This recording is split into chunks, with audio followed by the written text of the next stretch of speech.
Board exams में हिंदी के औपचारिक पत्र में अक्सर नंबर कट जाते हैं, है ना?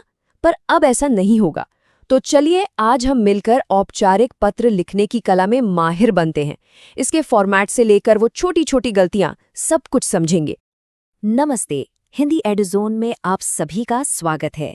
यकीन मानिए, इसे पूरा देखने के बाद आप पूरे आत्मविश्वास के साथ एक परफेक्ट औपचारिक पत्र लिख पाएंगे।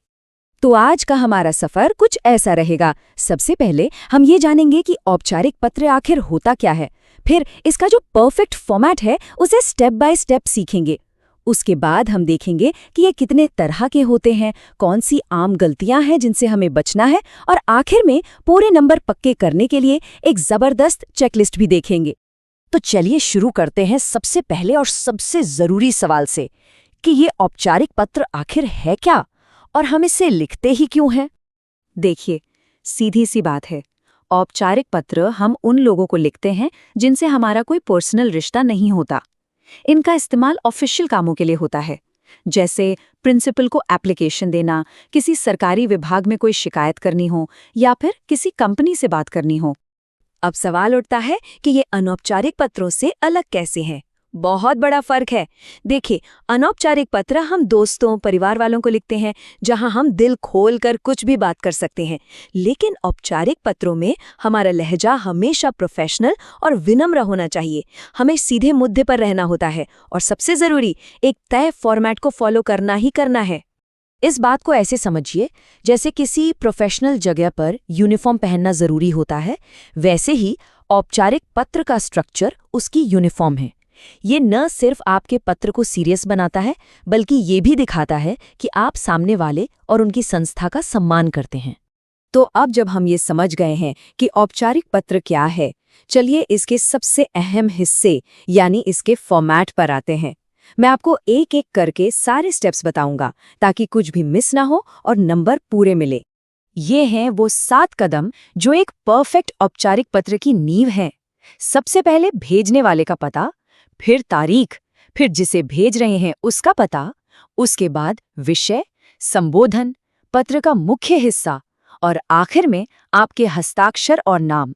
और हाँ, एक बात गांठ बांध लीजिए, ये सब कुछ पेज के बाईं ओर यानी लेफ्ट साइड पर ही आएगा। अब बात करते हैं पत्र की आत्मा की, यानी उसके मुख्य भाग की। इसे हमेशा 3 पैराग्राफ में बांटना सबसे अच्छा रहता है। पहले पैराग्राफ में सविनय निवेदन ये है कि से शुरू करके सीधे सीधे बताइए कि आप पत्र क्यों लिख रहे हैं। दूसरे पैराग्राफ में अपनी पूरी बात को विस्तार से समझाइए और तीसरे में आपसे विनम्र निवेदन है कि से अपनी बात खत्म करते हुए बताइए कि आप क्या चाहते हैं। ये तरीका आपके पत्र को बहुत असरदार बना देता है। ये एक बहुत ही काम की टिप है, इसे ध्यान से सुनिए। एग्जाम में कभी भी अपना असली नाम या पता मत लिखिएगा। भेजने वाले के पते की जगह हमेशा परीक्षा भवन और अपने नाम की जगह क ख ग लिखना है। ये बोर्ड एग्जाम्स का नियम है और इससे आपके नंबर कटने से बचेंगे। अच्छा, तो फॉर्मेट तो हमने सीख लिया।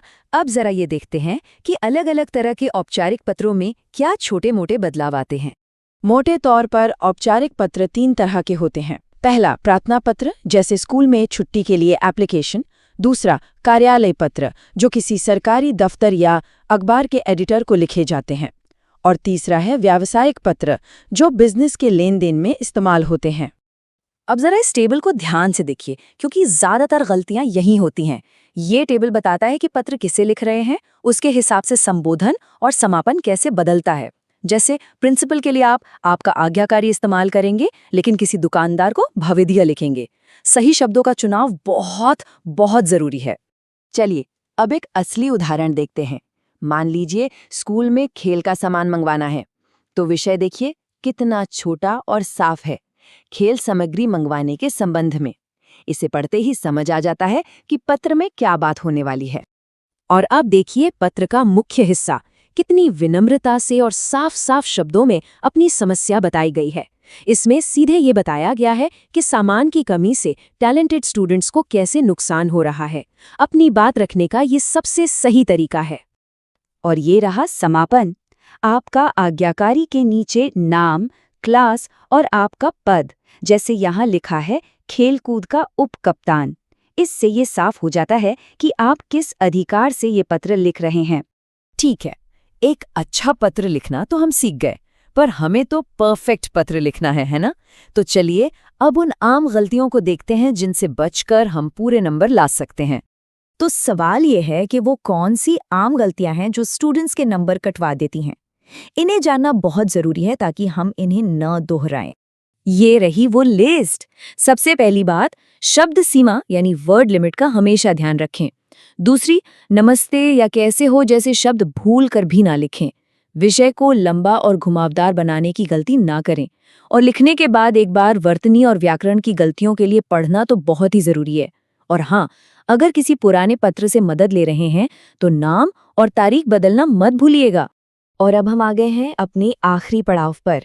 ये है आपकी फाइनल चेकलिस्ट। एग्जाम में अपना पेपर देने से पहले इसे मन में एक बार जरूर दोहरा लें। ये चेकलिस्ट आपकी सबसे अच्छी दोस्त है। बस खुद से पूछिए, क्या सब कुछ बाईं ओर है? क्या फॉर्मेट के सभी 7 हिस्से सही क्रम में हैं? क्या विषय छोटा और स्पष्ट है?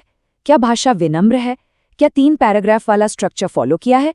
क्या सही संबोधन और समापन लिखा है? क्या शब्द सीमा ठीक है? और सबसे जरूरी, क्या मैंने इसे एक आखिरी बार पढ़ा है? अगर इन सब का जवाब हाँ है तो पूरे नंबर पक्के हैं। तो अब मेरा आप सबसे सवाल है, क्या अब आप एक बेहतरीन औपचारिक पत्र लिखने के लिए पूरी तरह से तैयार हैं? मुझे पूरा यकीन है कि आपका जवाब हाँ ही होगा। अगर आपको ये गाइड अच्छी और काम की लगी तो ऐसे ही और टॉपिक्स को आसानी से समझने के लिए हमें लाइक और सब्सक्राइब जरूर करें। आपकी परीक्षाओं के लिए ढेर सारी शुभकामनाएं।